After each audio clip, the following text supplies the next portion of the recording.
contraction in the construction sector is significant. How should we interpret what we're seeing in those numbers? Well, this has been a trend. Construction has been on a downward spiral for the longest time. And what it means, one has to understand what the GDP is. It is basically a yardstick or a barometer against which the country's economic activity is measured, and a key indicator of the country's economic health. If then what the president is saying, that the economic recovery plan is infrastructure-led, therefore the bleeding, the hemorrhaging of the construction industry explains why this economy is not growing at the rate it is supposed to be, because construction has a higher employment multiplier in the economy. And it is the only vehicle through which the much vaunted infrastructure plan is going to be practically realized.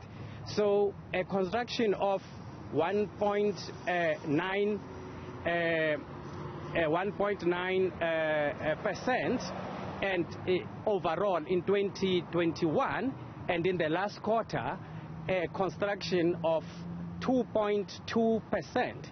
It explains why many construction companies, the great Group 5 is no more at its heydays, used to employ 14,000 people, down to 6,000, is wiped off completely from the surface of the earth.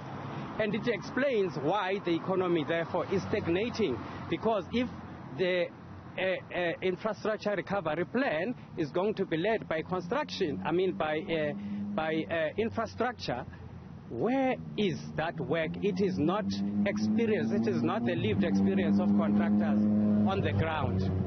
Mr. Mfebe, another thing about construction sector, as you briefly highlighted, but I'd like us to dig into it a little bit more, is that it is a significant employer in the country, and it can be a multiplier, because if you look at a construction site like the one we see behind us, hundreds of people can be employed. Now, if there are 10 of those, that's 1,000 people, etc., etc. Talk to us a little bit more about the employment opportunity that is being lost as the industry contracts.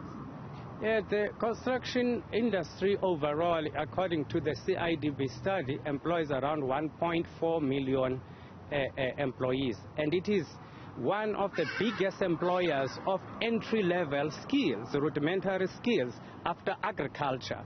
Actually, it's the biggest after agriculture.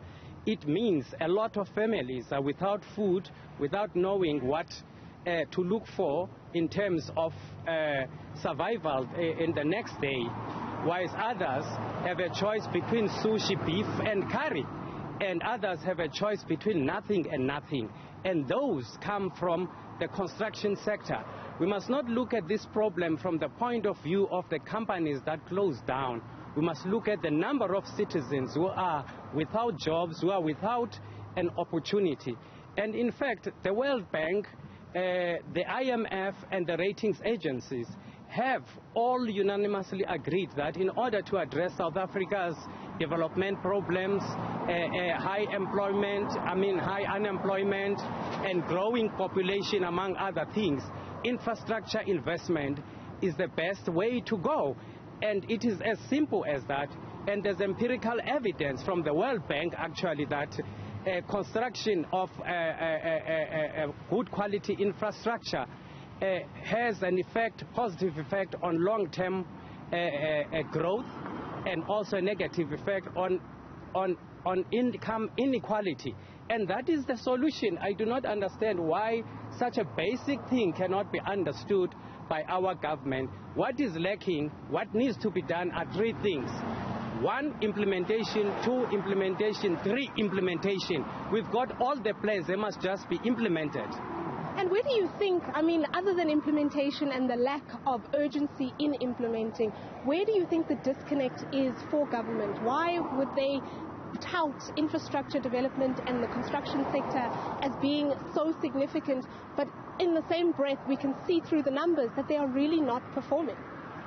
Well, it boils down to one thing, which is lack of consequence management. They must hold accountable all the officials from local, provincial and national government who cause the rollovers of infrastructure spend every year, of the non-award of contracts each and every year. As I'm speaking to you, for an example, we are waiting for an award of plus 20 billion rand of road projects from Sanral, which has been delayed purportedly because of the due diligence measures due to state capture. They are over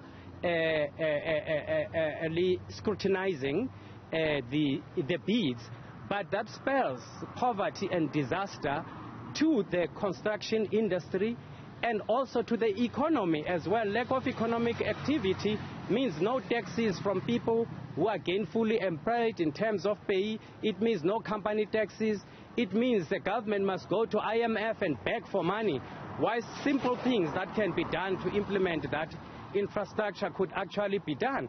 Good plans from the construction point of view, good plans that are not implemented are useless and meaningless until they are implemented.